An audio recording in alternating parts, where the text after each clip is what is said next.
Europe 1, il est maintenant 8h32. L'heure de retrouver Anne Le Gall, le vrai faux de l'info de la matinale. Anne, bonjour. Bonjour Thomas, bonjour à tous. On parle de la croissance en Grande-Bretagne ce matin. Oui, les Britanniques devraient enregistrer une croissance de près de 3% cette année. C'est bien mieux que la moyenne européenne et que les prévisions françaises.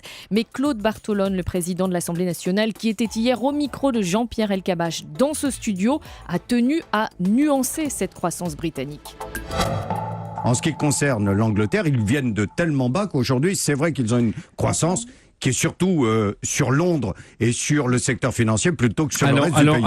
Alors, quand Claude Bartolone affirme que la croissance anglaise se fait surtout à Londres plutôt que sur le reste du pays, il dit vrai ou il dit faux, Anne ? Alors, il dit vrai car Londres et le sud-est de l'Angleterre sont à l'origine de 48% de la croissance britannique actuellement, une part qui n'a cessé d'augmenter depuis la crise de 2007, ce qui fait que l'année dernière, en 2013, Londres a créé 10 fois plus d'emplois que dans le secteur privé que n'importe quelle autre ville du pays. Et ce sont effectivement les activités financières, de commerce et les nouvelles technologies qui soutiennent ce dynamisme. Londres est d'ailleurs la zone qui produit le plus de richesses par habitant en Europe. Ah, de toute l'Europe, carrément. Et oui. Mais donc, Anne, si tout se passe à Londres, cette croissance britannique, elle est loin d'être partagée par tous. Exactement, car en parallèle, les anciens bastions industriels continuent de décrocher, Manchester et Birmingham notamment. Et aujourd'hui, les 20% de ménages britanniques les plus aisés, qui sont essentiellement installés à Londres, ceux-là récupèrent à eux seuls 40% des fruits de la croissance, même après impôt.